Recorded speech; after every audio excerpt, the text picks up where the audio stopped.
사랑하는 성도 여러분, 오늘 말씀을 시작하기 전에 잠시 개인적인 이야기를 나누고 싶습니다.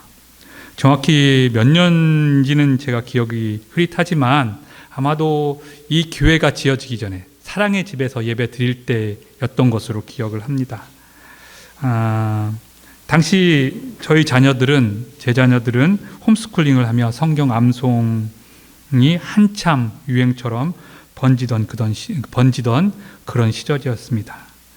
어린 자녀들에게 동기부여를 하고자 지금 생각하면 조금은 유치하지만 에버랜드의 자유 이용권을 선물로 내걸고 이 119편을 한번 외워보자 했습니다. 물론 저희 부모는 안 외우고요.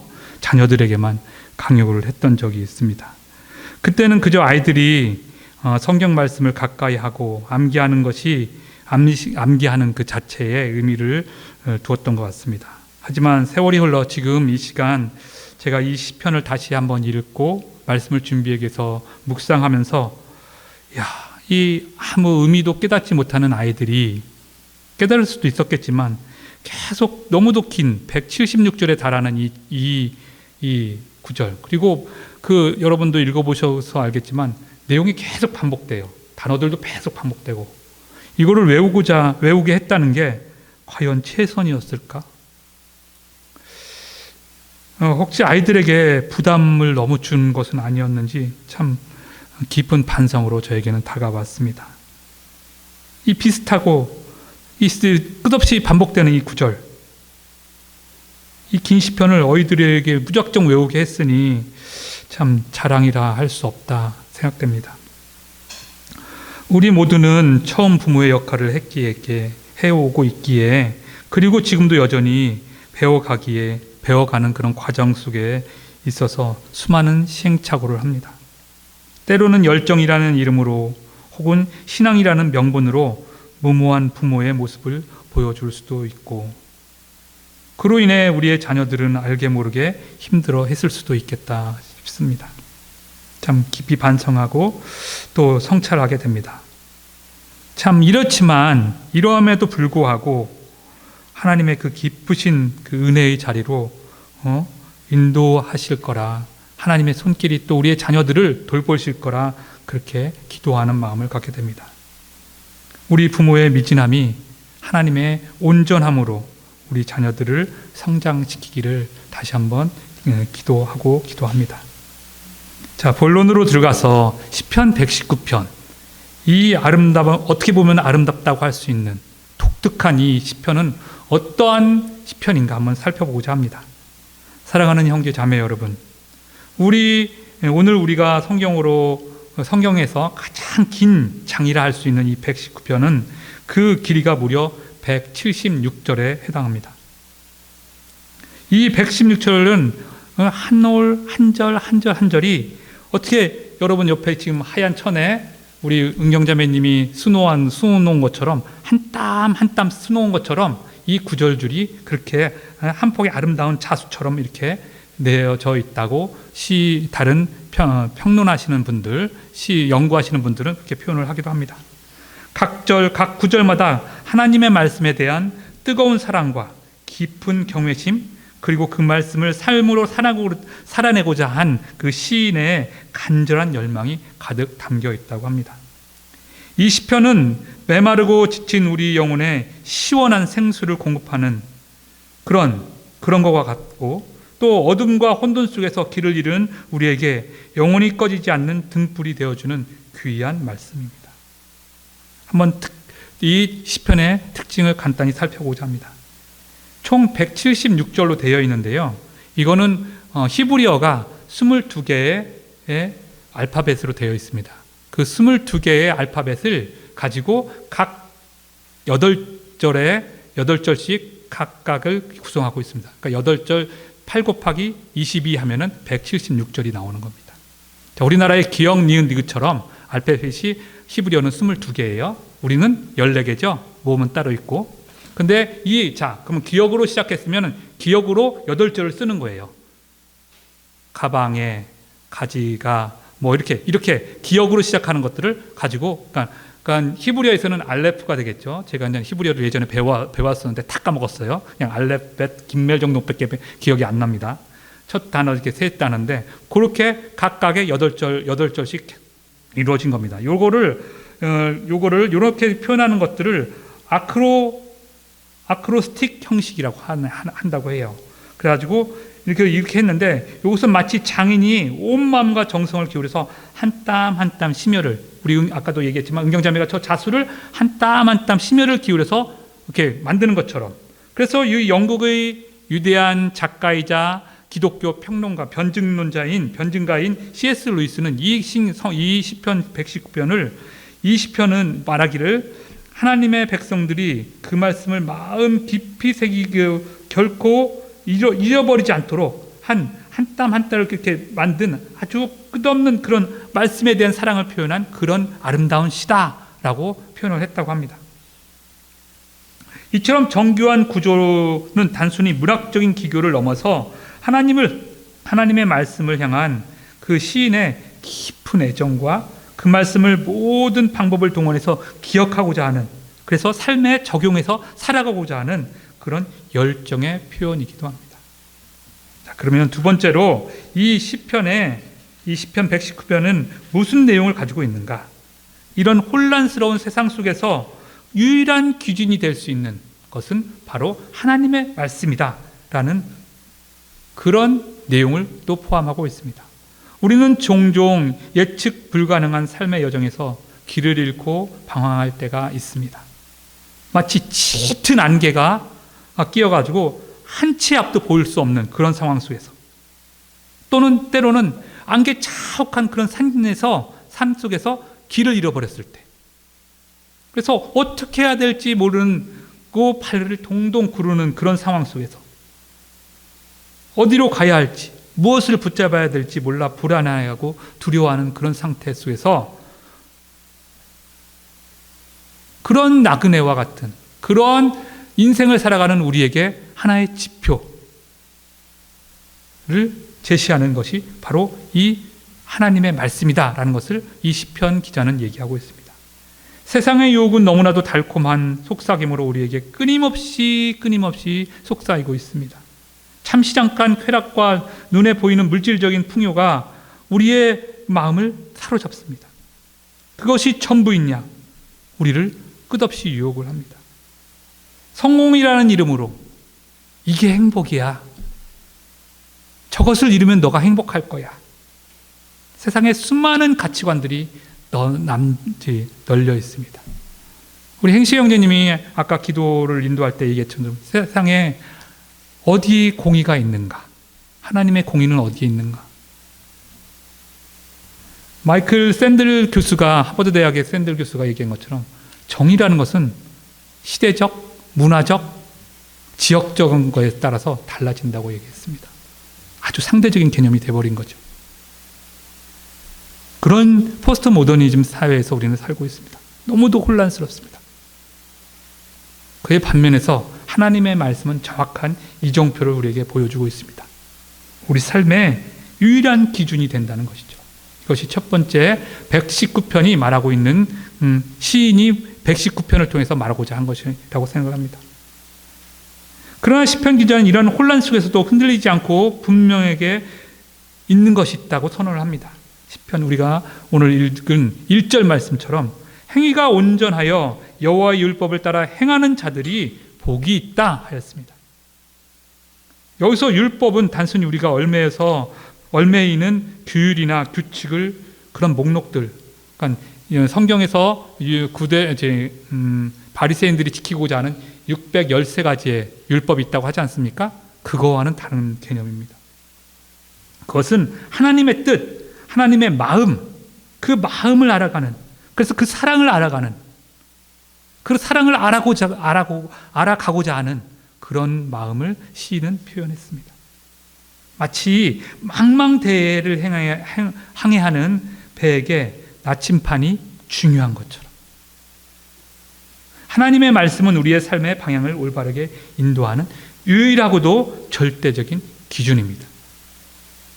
어두운 밤하늘에 마치 북극성이 그 역할을 하듯이 그 자리를 지키며 길을 잃은 자들의 이정표가 되어주는 것처럼 하나님의 말씀은 변함없는 진리의 빛을 비추어 우리가 세상의 거짓된 가치에 흔들리지 않고 하나님의 그 참된 생명의 길을 꿋꿋이 북극성을 바라보며 배가 전진하듯이 우리도 그렇게 걸어가도록 인도해 주십니다. 사랑하는 성도 여러분, 오늘 이 시간 우리의 삶의 표준은 무엇입니까? 매일같이 변하는 세상의 유행입니까? 아니면 주변 사람들의 평가? 여론? 요새 정치들을 바라보면 여론 정치라고 하잖아요. 그래서 여론 형성을 해야 된다 막 난리 구석입니다. 특히 우리들은 더 그렇습니다. 지금 세계의 세태들이 혹은 내 안에 불안정한 감정이나 우리 삶을 정결하게 하고 경험입니까? 우리의 감정이나 경험입니까? 아니면 우리의 지성입니까? 아닙니다. 시인은 단호하게 외칩니다. 오직 살아계신 하나님의 말씀만이 우리 삶을 정결하게 하고 우리에게 참된 지혜를 주며 우리가 감당하기 어려운 고난 속에서도 그것도 깊은 위로와 소망을 줄 수 있는 그런 능력이 하나님의 말씀에게 있다고 말입니다. 더러워진 옷을 어떻게 세탁합니까? 깨끗한 물과 세제로 세탁하듯이 하나님의 말씀은 우리가 죄로 얼룩진 우리를 세상의 때로 더러워진 우리의 마음과 우리의 행실을 깨끗하고 아름답게 정화시켜 줍니다. 어리고 미숙한 아이에게 현명하고 자유로운 스승의 가르침이 절실히 필요하듯이 하나님의 말씀은 우리에게 세상이 줄 수 없는 참된 지혜, 하나님의 지혜를 깨우쳐 줍니다. 거센 폭풍 속에서 배가 든든히 피난처가 되어주는 그런 방파제와 같이 하나님의 말씀은 우리의 인생의 혹독한 고난 속에서도 그 역경 속에서도 우리를 든든하게 지켜주는 안전한 피난처가 됩니다. 그것이 하나님의 말씀이고 하나님 말씀의 능력입니다. 자, 그러면 세 번째로 말씀을 향한 이 시인은 이런 말씀을 어떻게 해야 되는가? 그 열정, 그 태도를 한번 살펴보도록 하겠습니다. 시편 119편 기자는 시인은 이러한 능력과 생명이 담긴 하나님의 말씀을 그저 지식으로만 그렇게 알지 않았습니다. 97절에 보면 그 말씀을 주야로 묵상합니다. 18절에 보면 그 말씀에 담긴 그 깊고 오묘한 말씀이 무엇인지 그걸 깨닫게 해달라고 간절히 기도합니다. 귀한 보물을 찾아 온 산을 헤매는 탐험가처럼 16절하고 47에 보면 시인은 하나님의 말씀 속에서 숨겨진 진리와 생명의 길을 발견하기 위해 끊임없이 노력하고 탐구합니다. 그래서 시인은 그 말씀을 마음 깊이 사랑하고 즐거워하며 자신의 온 마음과 뜻과 힘을 다해서 그 말씀에 순종하기를 간절히 갈망합니다. 이것은 마치 사랑하는 연인이 서로에게 그 열정으로, 그 헌신으로 다가가듯이 그 그리운 마음처럼 그는 하나님의 말씀을 늘 가까이 두고 그 가르침을 삶의 모든 순간에, 모든 영역에서 구체적으로 적용하기 위해 애를 쓴다고 이 시편에서 노래하고 있습니다. 그럼에도 불구하고 우리의 삶에 시인은 고백합니다. 우리의 삶이 언제나 평탄하고 순탄한 것은 아닙니다. 53절, 85절에서 87절, 143절을 보면은 그 역시 우리와 마찬가지로 때로는 억울하고, 때로는 배신당하고, 때로는 그로 인해서 분노하고 그것에 휩싸여서 깊은 슬픔과 좌절을 경험하며 고통스러워한다고 합니다. 거친 풍랑에 작은 배가 막 사정없이 흔들리듯이 우리의 삶은 예측 불가능하고 그 어려움 속에서 우리 또한 공경에 빠지기도 합니다. 그런데다가 거기에 더해서 그 악인들은 그것을 비방하고 공격하고 위험하면 그 위험으로 넘어뜨리기도 하고. 하지만 시인은 그 어떤 절망적인 상황 속에서도 또 결코 하나님의 말씀을 놓지 않겠다고 선언합니다. 그는 오히려 더욱더 간절하게 말씀을 붙들었고 말씀 안에서 피난처를 찾았습니다. 그 폭풍 후에 흔들리는 그 작은 배가 안전한 포구에 정박해 있듯이 변함없으신 하나님의 말씀은 그 요동치는 영혼을 굳건하게 붙들어 주었고 그는 결국 그 모든 어려움과 시험에서 믿음으로 그것을 이겨낼 수 있다고 고백합니다. 이 시편 119편에는 25절, 107절, 154절 그래서 그를 표현하고 있습니다. 어떻게 표현하냐면 주의 말씀대로 나를 살리소서. 하나님의 약속을 기억합니다. 그래, 그 약속, 그 하나님의 말씀이 있었지, 또 앞으로도 나를 지키실 것이지 라고 그것을 간절히 바라보고 있습니다. 자, 그러면 이 시편에 율법, 법규, 율례, 법 계속 반복되는 이 단어들 중에서 우리가 구약에 그런 시행착오들이 있었지 않았습니까? 율법주의. 과연 이것이 율법주의에서만 멈추는 것인가? 아니면 그거를 넘어서는 그 은혜의 말씀으로 나아가서는가? 이 시인은 어떻게 바라보고 있는지 한번 살펴보도록 하겠습니다. 우리가 여기서 오늘 반드시 기억하고 넘어가야 할 중요한 사실은 시편 기자가 강조하고 있는 율법은 또는 그 말씀은 오늘날 우리가 종종 오해하고 있는 그 율법주의가 아닙니다. 율법주의는 찾고 생명력 없는 것입니다. 율법주의는 인간적인 노력과 공로로 하나님의 인정을 받으려는 시도입니다. 내가 하나님이 고자 하는 그 옛날 에덴 동산에서 아담이 가지고 있었던 내가 하나님인 듯한 그런 착각 속으로 다시 한번 빠져들게 하는 것이 율법주의입니다. 나의 공로로, 나의 의로 하나님처럼 되겠다.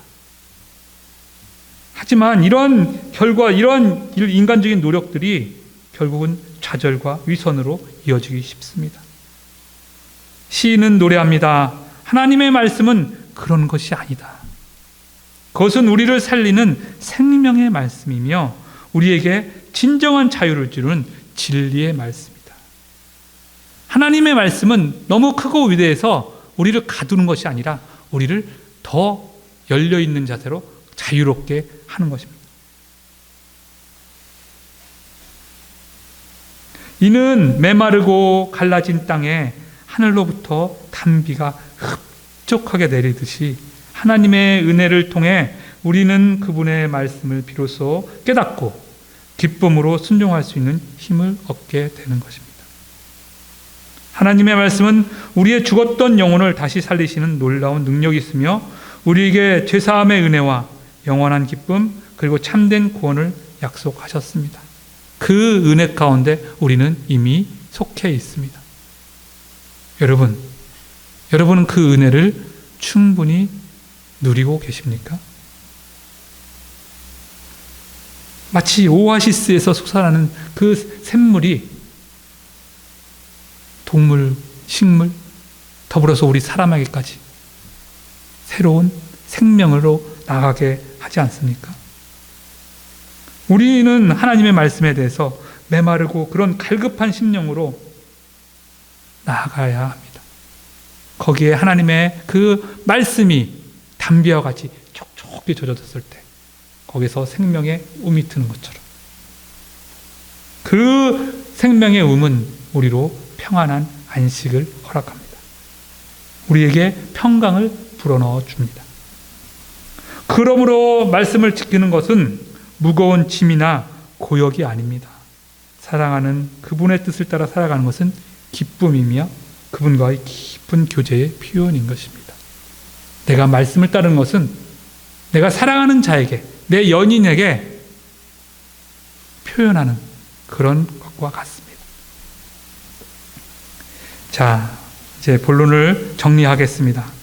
이 119편을 한 네 가지 정도로 한번 요약을 하고자 합니다. 무슨 교훈을 주고 있는가? 첫 번째, 하나님의 말씀을 마음으로 믿고 삶으로 지켜 순종하는 자는 참으로 복이 있는 사람이다. 1절 말씀하고도 똑같아요. 계속 이것이 반복됩니다. 세상에 말하는 복은 일시적이고 변하기 쉽고 금방 사라질 수 있습니다. 하지만 하나님께서 주시는 복은 영원하며 참된 만족을 우리에게 줍니다. 잘 가꾸어진 그 기름진 밭에서 농부가 때를 따라 풍성한 열매를 거두어 들이듯이 하나님의 말씀을 따라 진실하게 살아가는 사람은 그 삶 속에 참된 행복과 평강이 그리고 풍요로운 영적인 삶의 열매들이 가득합니다. 그것을 누릴 수 있습니다. 사도 바울이 고백했던 것처럼. 두 번째, 우리가 이 죄악으로 가득한 세상 속에서 순결하고 거룩한 삶을 살 수 있는 유일한 길입니다. 그것은 하나님의 말씀을 절대적인 표준으로 삼고 그 가르침대로 행하며 살아가는, 그가 9절처럼 시편 119편 9절처럼 청년이 무엇으로 그 행실을 깨끗게 하리까? 주의 말씀만 지킬 따름이니이다 라고 써 있습니다. 세 번째, 우리의 인생의 진정으로 삼하고 추구해야 할 대상은 잠깐 있다 사라질 세상의 헛된 것들이 아니라 오직 영원하신 하나님의 말씀과 그 말씀을 통해 우리에게 주어지는 하나님의 구원입니다. 이것은 40절하고 174절에 나와 있습니다. 목마른 사슴이 애타게 찾는 것은 무엇일까요? 시냇물입니다. 그렇듯이 우리는 하나님의 말씀을 간절히 사모하며 그 안에 영원한 만족과 기쁨을 발견하고 누려야 합니다. 세상의 그 어떤 것도 우리의 영혼의 깊은 갈증을 해결해 줄 수 없습니다. 세상 것들은 잠시 잠깐입니다. 네 번째, 마지막입니다. 우리가 인생의 여정에서 우리는 예기치 않은 극심한 고통과 괴로움, 때로는 절망과 낙심 속에 방향을 잃고 방황할 때가 있습니다. 이럴 때 우리를 다시 일으켜 세우고 새롭게 소생시킬 수 있는 힘은 오직 하나님, 그 하나님의 그 살아있는 말씀에서 우리는 공급을 받을 수 있고 일어설 수 있습니다. 이것은 25절, 50절, 92절에 시인은 노래하고 있습니다. 중병에 걸려있는 자가 죽어가고 있을 때 필요한 것은 이것에 가장 알맞은 약입니다. 그 약을 먹었을 때 그는 살아날 수 있습니다. 하나님의 말씀은 상처 입고 지친 우리의 영혼을 부드럽게 어루만지며 치유하고 그 절망 속에서 새로운 소망과 용기를 불어 넣어줄 수 있습니다. 예, 결론을 맺겠습니다. 사랑하는 성도 여러분, 혹시 지금 여러분의 삶의 여정은 어떠하십니까? 예상치 못한 어려움과 감당하기 힘든 고난, 때로는 그런 것으로 인한 깊은 절망과 고통 중에 있지는 않으신가요? 아무것도 보이지 않는 캄캄한 절망의 시간에 그래서 모든 것을 포기하고 싶을 때 우리가 바라보아야 할 유일한 분은 바로 우리를 창조하시고 구원하시는 하나님이십니다. 그리고 그 하나님을 만나는 길은 바로 성경 말씀입니다. 하나님의 말씀입니다. 그분의 말씀, 살아있는 말씀입니다. 우리는 종종 과거를 돌아보며 그때 하나님께서 나와 정말 함께 하셨어. 그 모든 것이 하나님의 은혜였었어. 라고 고백을 합니다. 그렇습니다. 과거에 함께 하셨던 하나님은 지금은 안 계신가요? 또 미래에는 안 계실까요? 그 신실한 하나님이 더 이상 계시지 않고 나 혼자 모든 것을 해결해야 됩니까?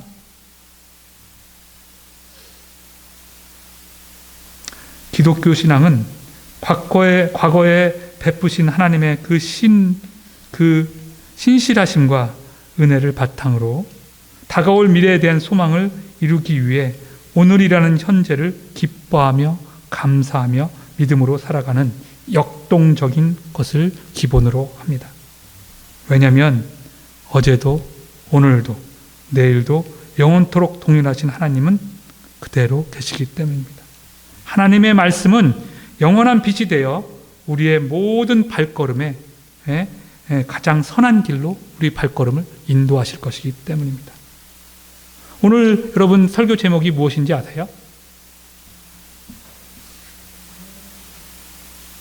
내 발등 내 길빛이라고 제가 6자로 줄여봤습니다.